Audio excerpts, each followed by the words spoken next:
Rectangle chart pattern. Rectangle chart pattern को हम लोग रिवर्सल या कंटिन्यूएशन दोनों ही इसमें यूज़ कर सकते हैं। जनरली जो कॉमनली यूज़ होता है वो है कंटिन्यूएशन में। तो चलिए पहले हम लोग ये देख लेते हैं कि भले ही वो रिवर्सल पैटर्न हो या कंटिन्यूएशन पैटर्न हो, हमें रेक्टेंगल फॉर्म होते हुए किन चीज़ों की तरफ ध्यान देना चाहिए। सबसे ज़रूरी होता है इसके अंदर कि हमारा जो रेक्टेंगल जब फॉर्म हो रहा है तो एटलीस्ट मिनिमम 2 टचेस हमारे ऊपर के साइड होने चाहिए और 2 टचेस हमारे नीचे के साइड होने चाहिए, जो भी हमारा रेक्टेंगल फॉर्म होगा उसके अंदर। ये हम तीनों चारों जो भी हमारे सिनेरियो रहेंगे रिवर्सल के या कंटिन्यूएशन के, इसमें ये कॉमन पॉइंट है। मीन्स यहाँ पे हमें कम से कम 2 टचेस ऊपर रेजिस्टेंस की तरफ होने चाहिए और 2 टचेस नीचे सपोर्ट की तरफ होने चाहिए, मिनिमम ये क्राइटेरिया है। सेकंड क्राइटेरिया रेक्टेंगल में हमें जब देखना है उसके अंदर ये होता है कि जो भी हमारे ये ऊपर के टचेस है या नीचे के टचेस है, ये नियर अबाउट सेम होने चाहिए, या थोड़ा बहुत वेरिएशन इसके अंदर हमें चल जाएगा। लेकिन अगर वेरिएशन ज़्यादा होता है, सपोज ये पॉइंट एक यहाँ पे बना है और सेकंड पॉइंट यहाँ पे बना है, तो फिर ये रेक्टेंगल में क्वालिफाई नहीं होगा।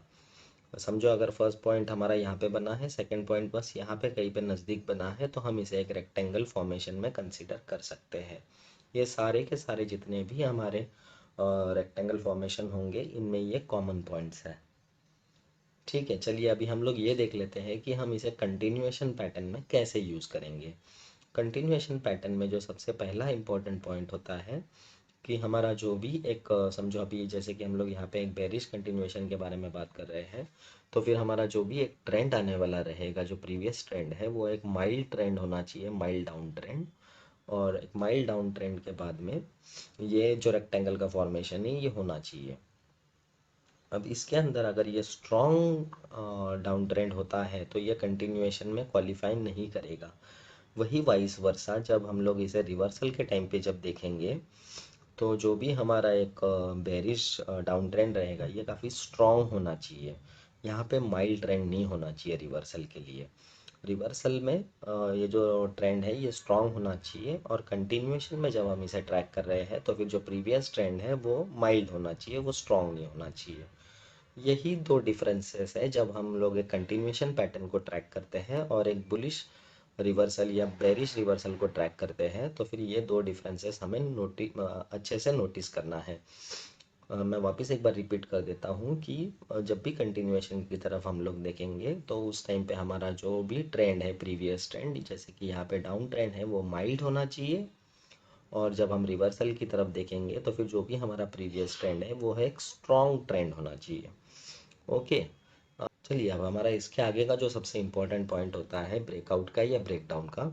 उस टाइम पे जो भी हमारा ब्रेकडाउन का कैंडल रहेगा वो हमारा एक स्ट्रॉन्ग कैंडल होना चाहिए, जिसके अंदर वॉल्यूम्स जो है वो ये कंसोलिडेशन फेज के कंपैरिजन में हाई होनी चाहिए।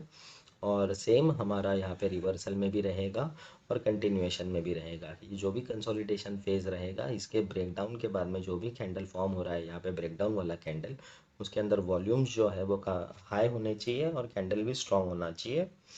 ये हमारे दो कंडीशंस है जो भी हमें हमारे ब्रेकडाउन या ब्रेकआउट की तरह जब हम लोग देखेंगे तो उस टाइम पे हमें ध्यान देना है।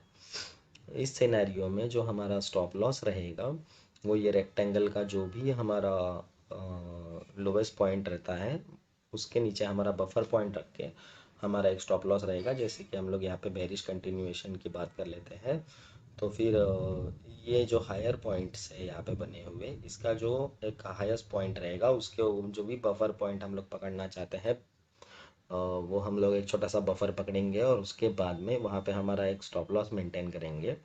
और जनरली इसके अंदर जो टारगेट होता है वो हमारे प्रीवियस ट्रेंड के हिसाब से हमें आइडेंटिफाई करना पड़ता है।